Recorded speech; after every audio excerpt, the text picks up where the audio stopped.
Hello friends, आज हम लोग सीखे नेक्स्ट क्लास में आज हम लोग नेस्टेड इफ एल्स के बारे में बात करेंगे और इससे रिलेटेड कुछ प्रोग्रामिंग्स को सीखेंगे। तो चलिए स्टार्ट करते हैं nested if else. Last class में आपने इफ एल्स के प्रोग्रामिंग्स को सीखा, उसके कुछ क्वेश्चंस मैंने जो आप लोगों को कराए थे उसके बारे में आपने जाना। अब हम लोग नेस्टेड इफ एल्स में हैं। नेस्टेड इफ एल्स, नेस्टेड का मतलब होता है एक से ज़्यादा, मतलब जाल एक तरह का।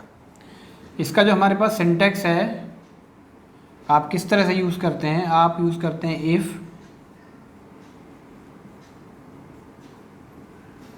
कंडीशन, या कंडीशन एक से ज़्यादा हो सकते हैं कंडीशंस। यहाँ पर आपकी स्टेटमेंट 1, स्टेटमेंट 2, एल्स। फिर इसके अंदर आपकी और कंडीशंस होती हैं, फिर आपने उसको इफ़ से अंदर लिखते हैं इफ़, फिर यहाँ पर कंडीशन या कंडीशंस, फिर स्टेटमेंट 1, 2, फिर एल्स। इस तरीके से ये चलता रहता है। इसको लैडर भी बोलते हैं क्योंकि ये सीढ़ी की तरह देख रहे हैं आप, एक के अंदर एक, एक के अंदर एक, इस तरीके से चलता है। अब ये इस पर यहाँ बंद होगा। ये आपका पूरा का पूरा एक सिंटैक्स है। अब इसका जो नेस्टेड इफ एल्स का जो यूज़ किया जाता है वो क्यों किया जाता है, जब आपके प्रोग्राम में एक से ज़्यादा कंडीशंस होती हैं, मतलब दो से ज़्यादा, सॉरी, जब आपके प्रोग्राम में दो से ज़्यादा कंडीशंस होती हैं तब आप उनको नेस्टेड इफ एल्स से बड़ी आसानी से सॉल्व कर सकते हैं। जैसे कि अगर पहली कंडीशन आपकी ट्रू हो जाती है तो वो पूरे के पूरे सेकंड इस पोर्शन में, क्योंकि एल्स ऑप्शनल होता है, इस पूरे के पूरे एरिया में वो जाता ही नहीं, जिससे आपके टाइम का सेविंग होती है। जो प्रोग्रामिंग को अगर एग्जीक्यूट होने में कुछ टाइम लगता है वो टाइम बच जाता है। बल्कि अगर मैं नॉर्मल इफ़ की बात करता हूँ और मैं मल्टीपल टाइम्स इफ़ लगाता हूँ, तो लास्ट क्लास में भी मैंने आप लोगों को इसके बारे में बताया है, जिससे टाइम, प्रोग्राम की जो टाइम कॉम्प्लेक्सिटी है वो बढ़ जाएगी, टाइम जो है ज़्यादा हो जाएगा। बल्कि अब यहाँ पर अगर पहली कंडीशन फेल होती है तभी इस केस में वो एल्स वाले पोर्शन में जाएगा, और उसमें भी अगर वो पहली कंडीशन फिर सेटिस्फाई हो गई तो उसके नीचे अगर आपकी n नंबर ऑफ कंडीशंस हैं उसको एग्जीक्यूट नहीं करेगा, वो यहाँ से ही बाहर निकल जाएगा क्योंकि बाकी पोर्शन फिर एल्स में रखा हुआ है। चलिए एक छोटे से प्रोग्राम को करते हैं और उसको समझते हैं कि ये कैसे काम करता है।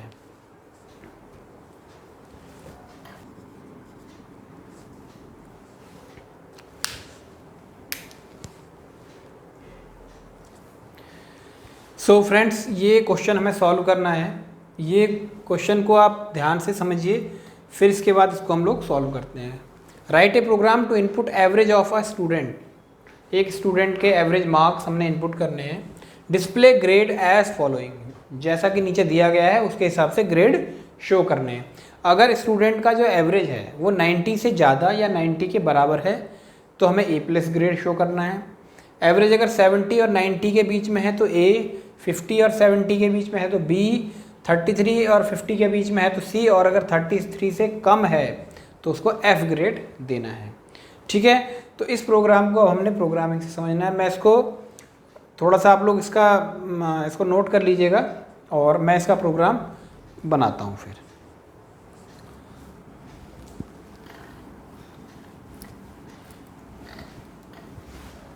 हम छोटे में लिख देते हैं ताकि हमें याद रहे। हमने कहा था एवरेज ग्रेटर देन और इक्वल टू 90 एक कंडीशन, दूसरी कंडीशन थी हमारे पास ये एक ही है, A+ ग्रेड। फिर हमने कहा average is greater than equal to 70 and average less than 90 B grade, A grade. तीसरी कंडीशन थी average is greater than equal to 50 and average is less than 70 B grade. और चौथी कंडीशन थी average is greater than equal to 33 and average is less than 70 C grade था। और fifth था average less than 33 F grade. ठीक है guys, इन conditions को अब हमने प्रोग्रामिंग से बनाना है। बहुत अच्छा प्रोग्राम है, मोस्टली सभी एग्जाम्स BCA BTech सब में पूछा जाता है। ये BCA में तो आता ही आता है। तो चलिए इसको शुरू करते हैं। सबसे पहले हम लोग क्या लेंगे, हेडर फाइल,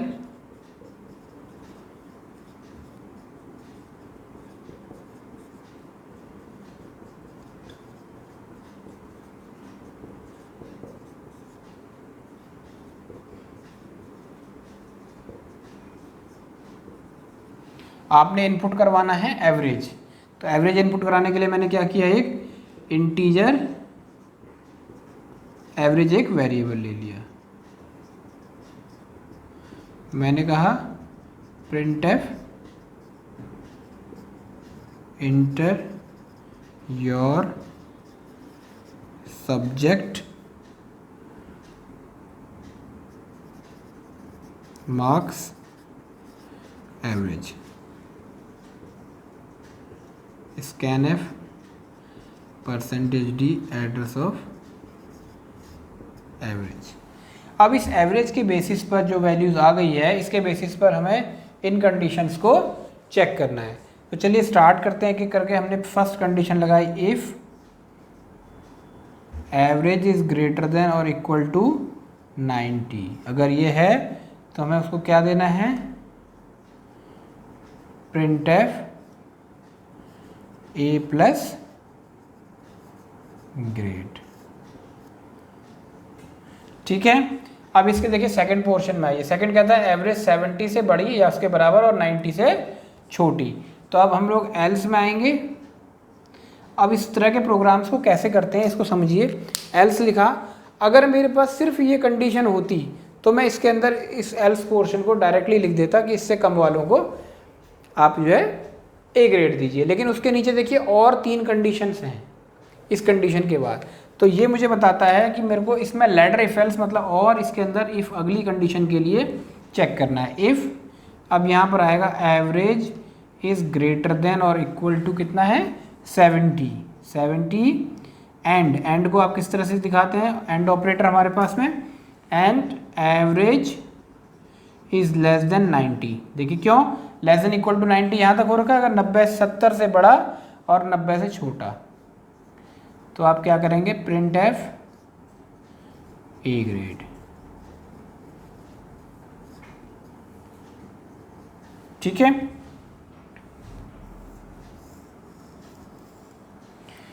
ये हो गया। अब उसके बाद इस इफ का एल्स लगेगा। अब देखिए ये कंडीशन हो गई हमारी, ये हो गई। अभी भी कितनी बची हैं, 3 बची हुई हैं। अब मैं इसको यूज कर रहा हूं, if average is greater than equal to 50 and average is less than 70।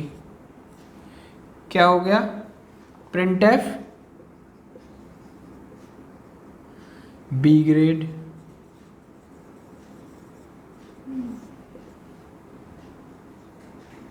फिर एल्स, अब मेरे पास अभी भी कितनी है, 2 हैं। फिर condition if average is greater than equal to 33 and average is less than 50। ये यहाँ पर गलती की है, 50 होना चाहिए, हाँ 50। printf C grade. अब देखिए लास्ट में एक कंडीशन बनी है, इसको हम लोग सिर्फ एल्स के पोर्शन में डाल देंगे। इसमें हमें कुछ प्रिंट एक्स चेक करने की ज़रूरत नहीं है, क्योंकि अगर ये कंडीशंस फेल होती हैं तब ये कंडीशन आपकी ट्रू होगी। हमने बोला एफ ग्रेड। अब जिस तरह से आपके लैडर में जो पैरेंथेसिस, देखिए एल्स खुला है तो एल्स को बंद करेंगे यहाँ पर। अब देखिए ये वाला एल्स खुला है, ये एल्स बंद हो गया। अब देखिए ये एल्स खुला हुआ है, इस एल्स को बंद करेंगे। ये देखिए यहाँ देखिए ये एल्स खुला है, ये एल्स बंद होगा। और अब जो है जाके गेट ch और वॉइड मेन वाला पैरेंथेसिस बंद होंगे। हमें किसी और चीज़ की रिक्वायरमेंट है नहीं, तो हमने सेमीकोलन से इसको बंद कर दिया। तो ये पूरा का पूरा हमने एक प्रोग्राम बनाया, जिस प्रोग्राम में हम यूज़र से स्टूडेंट का एक एवरेज ले रहे हैं सब्जेक्ट्स का, उसके बेसिस पर इन कंडीशंस को हम लोग चेक कर रहे हैं। देखिए आपने एवरेज लिया, इनपुट हो गया एवरेज में, अब मान के चलिए आपने एवरेज डाल दिया 72, कैसे एग्जीक्यूट होगा देखिए कैसे काम करता है। एवरेज में 72 आ गया, चेक करेगा 72 इज ग्रेटर देन 90, कंडीशन क्या हो गई, फॉल्स हो गई। कहाँ आया, सेकंड पोर्शन में, उसने बोला एवरेज मतलब 72 is greater than 70, yes correct है, कंडीशन एक ट्रू हो गई। अब इसको भी चेक करेगा, एवरेज मतलब 72 is less than 90, condition is true, दोनों कंडीशन ट्रू हो गई, दैट मीन्स इस एरिया को प्रिंट कर देगा ए ग्रेड। अब क्योंकि बाकी का जो एरिया है वो एल्स पोर्शन में है इस इफ के, तो इसको पूरे को एग्जीक्यूट नहीं करेगा, ना इसको चेक करेगा वो। इससे क्या होगा, टाइम बच गया हमारा इस कोड को चेक करने का, और आपको सीधे रिजल्ट आएगा ए ग्रेड। मीन्स अगर किसी के मार्क्स, अगर उसके सब्जेक्ट के एवरेज मार्क्स जो है 72% आते हैं तो उसको क्या ग्रेड मिलती है इस कॉन्सेप्ट के हिसाब से, ए ग्रेड। अब मान चलिए इसको हम लोग ले लेते हैं 65, अगर 65 ले लें तो क्या होगा, यहाँ चेक करेगा condition false, 65 is greater than 90, condition false, 65 is greater than 70, condition false. अगर दोनों में से कोई भी एक फॉल्स हो जाती है तो आगे नहीं चलता प्रोग्राम इस केस में। नेक्स्ट अब एल्स में आया, यहाँ average 65 is greater then 50, condition true, 65 is less than 70, condition true, क्या मिल गया, बी ग्रेड। दैट मीन्स अगर आपके 65 हैं तो अब वो क्या मिलेगा, बी ग्रेड। ओके फ्रेंड्स, आशा करता हूँ आप लोगों को ये वीडियो ये प्रोग्राम पसंद आया होगा और आपने इससे जो है नेस्टेड इफ एल्स को सीखा होगा, समझा होगा। काफ़ी आसान प्रोग्राम है, और भी मैं अगली क्लास में इसी तरह के कुछ प्रोग्राम्स और लेके आऊँगा। अगर आपके डाउट हैं नेस्टेड इफ एल्स की प्रोग्रामिंग को लेकर तो आप मुझे नीचे कमेंट से पूछ सकते हैं, उनको भी हम लोग वीडियो के माध्यम से या कमेंट के माध्यम से आपको शेयर करेंगे उनके सॉल्यूशंस।